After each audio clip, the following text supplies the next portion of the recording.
નવી રીત સાથે બનાવો દૂધીના મુઠિયા. Hello friends, welcome to Kitchen art.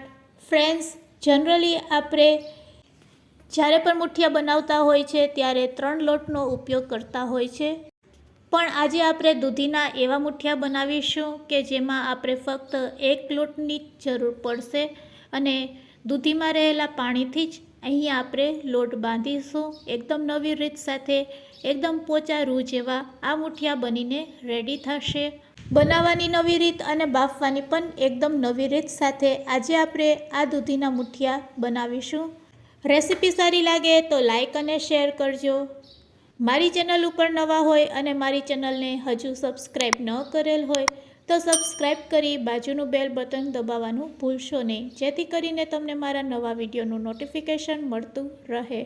તો સૌથી પહેલાં અહીંયા આપણે ફ્રેશ દૂધી લેશું અને આ દૂધીના આપણે 2 કટકા કરી લેશું. ફ્રેન્ડ્સ, બજારથી જ્યારે પણ દૂધી લ્યો ત્યારે એકદમ કૂણી લેવાની.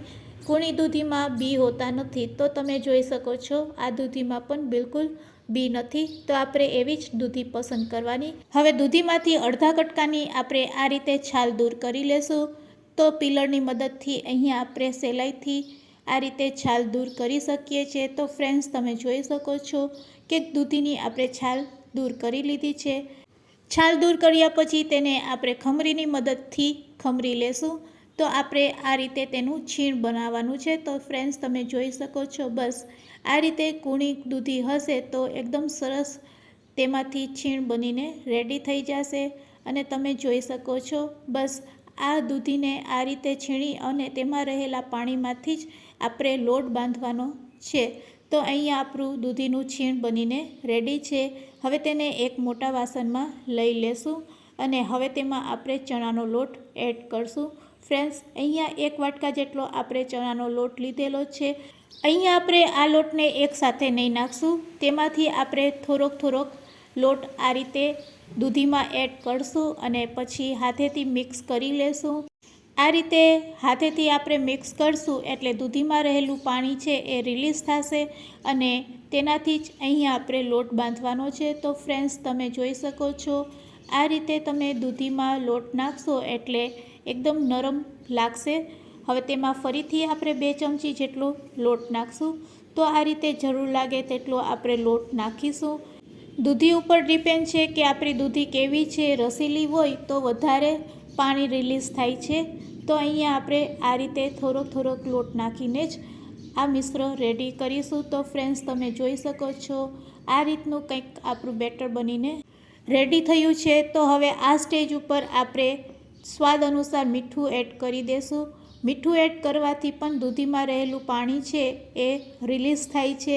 તો એકવાર આ રીતે મીઠું નાખીને પણ તમે જોઈ શકો છો. હવે તેને આપણે 2 મિનિટ માટે રાખી દઈશું એટલે દૂધીમાં રહેલું પાણી છે એ બધું રિલીઝ થઈ જશે. હવે ફ્રેન્ડ્સ, 2 મિનિટ પછી તમે જોઈ શકો છો બેટરમાં પાણી બધું રિલીઝ થઈ ગયું છે અને બેટર છે એ વધારે પાતળું લાગી રહ્યું છે. હવે આ સ્ટેજ ઉપર ફરીથી આપણે લોટ નાખીશું. તો બચેલો લોટ છે તેમાંથી ફરીથી 2 ચમચી જેટલો આપણે લોટ નાખીશું અને ફરીથી આપણે મિક્સ કરી લેશું. આ મુઠિયા બનાવવા માટે આ રીતે જ આપણે લોટને બાંધીશું. તો ફ્રેન્ડ્સ, તમે હવે જોઈ શકો છો બસ હવે આ સ્ટેજ ઉપર આપણે બધો લોટ છે એ એડ કરી દઈશું.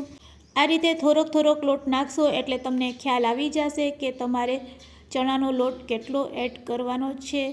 દૂધીમાંથી પાણી કેટલું છૂટે છે તેના ઉપર ડિપેન્ડ હોય છે કે આપણે ચણાનો લોટ કેટલો નાખવો. તો ફ્રેન્ડ્સ, હવે તેની થિકનેસ તમે જોઈ શકો છો. બસ હવે આ સ્ટેજ ઉપર આપણે બધા મસાલા એડ કરીશું. 1 નંગ મીડિયમ સાઇઝનું લીલું મરચું સમારેલું, 1 ચમચી આદુની પેસ્ટ, ચપટી હળદર નાખીશું અને અડધી ચમચી લાલ મરચું પાવડર અને ધાણા જીરું પાવડર અડધી ચમચી. હવે તેમાં આપણે લીંબુનો રસ એડ કરીશું. તો અહીંયા આપણે આખું 1 લીંબુ લેશું અને તેમાંથી બધો રસ અહીંયા આપણે આ રીતે નીચવીને લઈ લેશું. ટોટલ 1 લીંબુનો રસ આપણે એડ કરવાનો છે. અને ફ્રેન્ડ્સ, અહીંયા તમારે ખાંડ નાખવી હોય તો ખાંડ પણ નાખી શકો છો. જે લોકો વજન ઘટાડવા ઈચ્છતા હોય તેને ખાંડ ન નાખવી. તો ફ્રેન્ડ્સ, અહીંયા આપણું બેટર બનીને રેડી થઈ ગયું છે અને તેની થિકનેસ પણ તમે જોઈ શકો છો. બસ આ થિકનેસ જ આપણે રાખવાની છે. આ રીતે બેટર બની જાય એટલે આપણે કાણાવાળી પ્લેટને તેલથી ગ્રીસ કરી લેશું અને ગેસ ઉપર સ્ટીમરમાં પાણી પણ ગરમ કરવા રાખી દેશું. બંને વસ્તુ રેડી થઈ જાય એટલે ચપટીક આપણે બેકિંગ સોડા લેશું અને તેને એક્ટિવેટ કરવા માટે લીંબુનો રસ એડ કરીશું અને હાથેથી તેને મિક્સ કરી લેશું. તો અહીંયા હવે આપણું બેટર રેડી છે. આ રીતે બેકિંગ સોડા નાખ્યા પછી તરત જ આપણે તેમાંથી મુઠિયા બનાવીશું. સ્ટીમરમાં પાણી ગરમ થઈ ગયું છે તો પાણી ગરમ થઈ જાય પછી જ આપણે કાણાવાળી પ્લેટ તેના ઉપર સેટ કરીશું અને રેડી કરેલા બેટરમાંથી આ રીતે આપણે થોડુંક બેટર તેના ઉપર સેટ કરી દઈશું. ફ્રેન્ડ્સ, આ રીતે કાણાવાળી પ્લેટમાં આ રીતે આપણે મુઠિયા બનાવીશું અને તમે ઇડલી સ્ટેન્ડમાં પણ આ મુઠિયા બનાવી શકો છો. હવે 15 મિનિટ લો ફ્લેમ ઉપર આપણે તેને થવા દેશું. આ રીતે તમે તપેલી ઉપર પણ આ મુઠિયા બનાવી શકો છો. હવે 15 મિનિટ પછી આપણે ચેક કરીશું તો અહીંયા આપણા મુઠિયા છે એ એકદમ સરસ પાકીને રેડી થઈ ગયા છે. ગેસની ફ્લેમ બંધ કરી દેશું.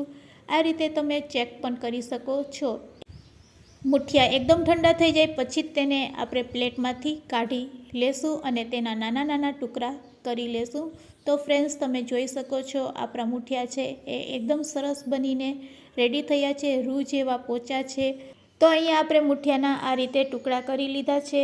હવે આ મુઠિયાને આપણે વઘારશું. તો તેના માટે અહીંયા આપણે ગેસની ફ્લેમ ચાલુ કરીશું. એક કઢાઈમાં થોડુંક તેલ નાખીશું. રાઈ અને જીરું અડધી ચમચી એડ કરશું. રાઈ અને જીરું સરસ કકડી જાય એટલે તેમાં ચપટીક હિંગ નાખી દેશું. સાથે તેમાં મરચાં અને લીમડાના પાન પણ એડ કરીશું અને હવે તેમાં આપણે એડ કરીશું સફેદ તલ. સફેદ તલનો વઘાર આ મુઠિયામાં ખૂબ જ ટેસ્ટી લાગે છે. તો હવે આપણે રેડી કરેલા મુઠિયાને વઘારમાં એડ કરી દઈશું.